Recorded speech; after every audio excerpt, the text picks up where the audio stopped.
Yukito's dying wish for a world devoid of religion comes true as he is reborn into a realm where the emperor and government holds the power over life and death. Yukito becomes a guardian for his newfound home and friends, aided by Mitama, the goddess from his previous existence who had arrived to offer her assistance.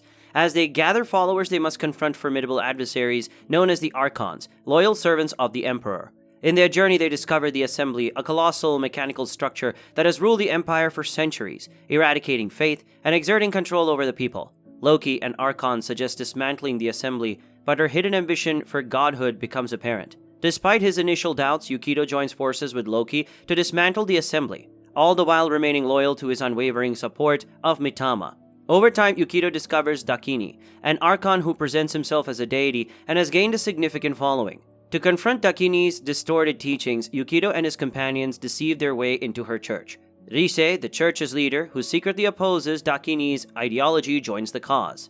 Loki brings Bertrand to the capital where the absence of the assembly has led to societal decay. However, Loki intends to exploit this situation, leveraging her remaining powers. Within Dakini's church, Rise confesses her past as a deviant who indulged in explicit literature, earning her the position of chief slut due to her acquired expertise in lovemaking. Dakini took control of Rise's village and enforced her teachings upon the inhabitants. Despite her title, she despises Dakini and her perverted followers. Yukito believes in Rise's sincerity and forms an alliance with the self-proclaimed chief slut, promising to dismantle the church. Yukito devises a plan for Rise. As a result, she approves their feigned membership and introduces them to the other devotees. Dakini's followers eagerly seek intimate encounters with the newcomers, but Rise skillfully saves them from such advances. Meanwhile, Mitama's experiences weakening due to her followers dedicating more time to worshipping Atar in her absence.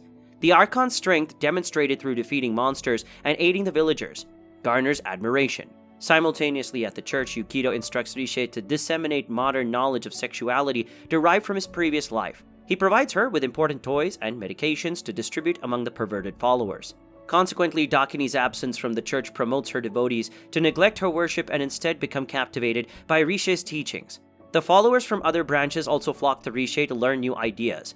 Word of her unorthodox teachings reaches Dakini through her followers from another branch. Surprised by the presence of such items, Dakini grows furious upon discovering the nature of Rise's study sessions. She returns to investigate the situation, encountering Roy, whom she manipulates by offering validation and endorsing masturbation as acceptable behavior. Consequently, she betrays her friends and aligns himself with Dakini. Yukito, Rise, Mitama, and Allura face accusations of hearsay and are apprehended for punishment. However, Rise, having undergone Yukito's sadistic tutelage in acting, convincingly feigns unwavering loyalty to Dakini, pleading to be punished during their trial. This act earns her the support of Dakini's followers, as someone so dedicated to the love goddess could not possibly be a heretic. The disciples of Dakini implore her to spare their lives, fearing potential rebellion.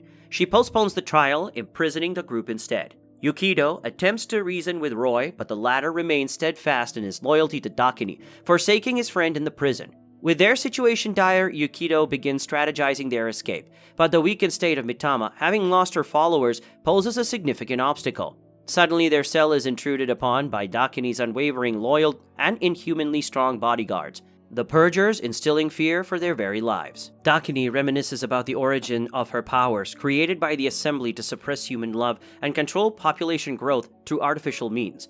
Over time, humans became infertile and devoid of love.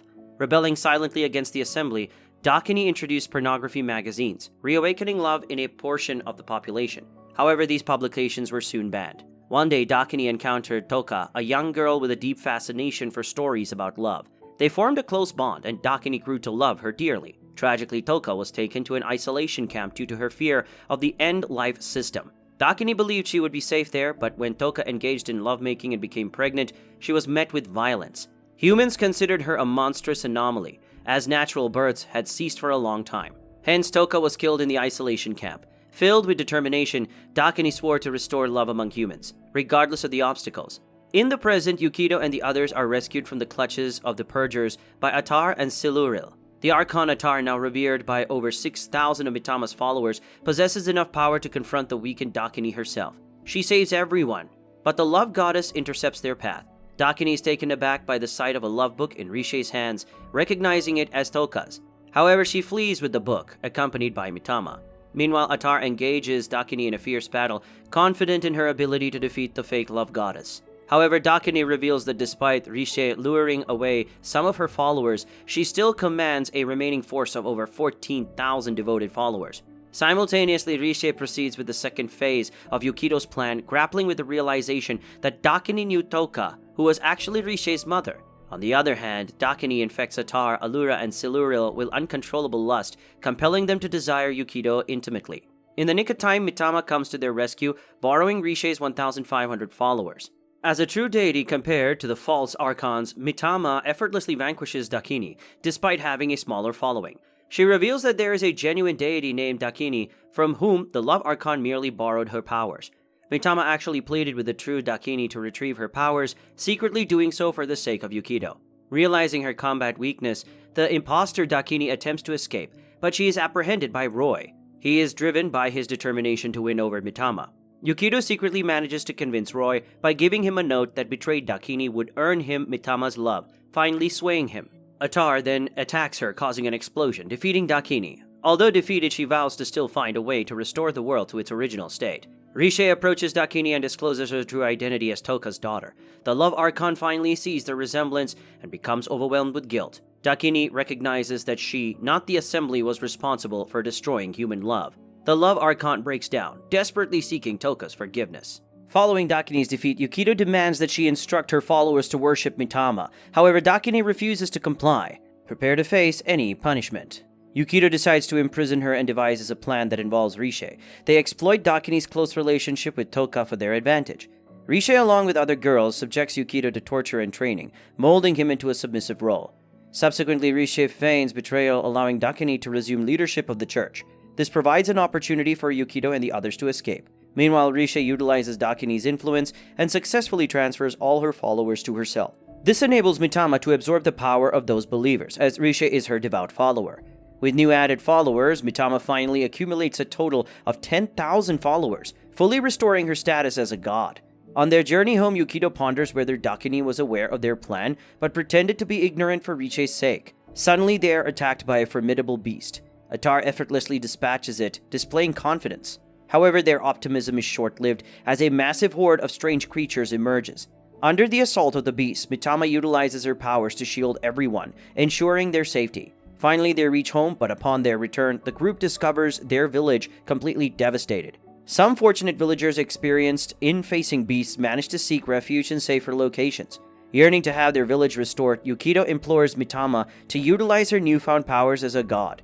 Initially hesitant, Mitama is wary of depleting her energy reserves, having recently regained her godly status. However, each member of the group persistently appeals to her, employing flattery for personal benefits. They just want booze, ice cream, or some kind of other benefits.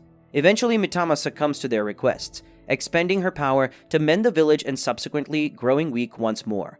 Unbeknownst to them, a mysterious figure observes these events from a distance, surrounded by an entourage of peculiar creatures which are out of control. As night falls, the villagers come together to celebrate the restoration of their beloved home. During these festivities, Yukito confides in Siluriel, revealing that his true intention in urging Mitama to exhaust her power was to not let Mitama's believers leave her. He recognizes the disloyalty of her followers. Yukito believes that the loyalty of Mitama's devotees solely stem from the benefits they receive. Without further incentives, their loyalty would wane. Yukito perceives this vulnerability as the weakest thing about their faith. In the midst of their conversation, a villager rushes in, breathless, announcing yet another attack by a peculiar beast. The group rushes outside only to witness Roy valiantly saving a young girl from the clutches of the creature. Atar swiftly dispatches the beast, and to everyone's surprise, the rescued girl unveils herself as Gaia, the central archon who holds dominion over monsters. Yukito becomes angry, realizing that she was the one who destroyed their village using her beasts. However, his rage subsides as Gaia explains that the destruction of the village was unintentional. It was a result of her inability to control the monsters due to limited number of people following Gaia, as she was only 2 followers. Gaia also expresses her desire to assist in the defeat of Loki, emphasizing her disagreement with the Archons, fighting amongst themselves. According to her, Loki is the instigator, orchestrating conflict among the Archons. Furthermore, Gaia reveals Loki's stronghold in the Imperial capital. Eager to confront Loki, the group journeys to the city only to discover a colossal wall encircling it, constructed by the Archon Loki herself. Gaia surprises Yukito by demonstrating her own powers, which are to create any creature on the spot. She summons a bird and uses it for illustrating the lethal consequences for anyone who dares to cross the formidable barriers. As the bird flies over the wall, it instantly gets killed by a laser ray. Yukito is shocked by such technology still existing. Suddenly, they are unexpectedly attacked by Bertrand, disguised as a Black Knight, who is still a female. However, it becomes evident that Bertrand is consumed by misery and harbors a deep desire for self-destruction. As they attempt to convince her to return to the village with them, Loki suddenly materializes before them. Filled with determination, Yukito wields Bertrand's sword in an attempt to strike Loki down. However, his efforts prove futile as the Archon's appearance turns out to be nothing more than an illusion. Loki is using her illusion power and not coming before them in her real form. With a sense of smugness, she unveils her near-ultimate power, boasting an astounding following of 1,120,000 believers. Yukito, rather than feeling intimidated by the impressive number of followers, finds it laughable, claiming it to be such a little number.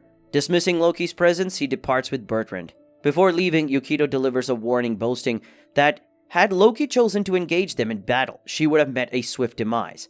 Back in the village, Yukito privately breathes a sigh of relief. He is relieved that his tough guy facade managed to hold up, even though Yukito is uncertain about how to confront Loki, given the sheer magnitude of her following. Meanwhile, Mitama is disheartened after seeing such a huge number of followers and keeps comparing it to her own. Yukito asks Bertrand inside information about Loki. She discloses that society has seemingly regained stability under Loki's rule, closely resembling the structure that existed during the Assembly's reign. The society was crumbling after the Emperor's end, but Loki used it to her advantage. Yukito realized that the key to undermining Loki lies in swaying the loyalty of her followers, who likely retain some residual allegiance to the old Emperor. With this insight, he formulates a plan.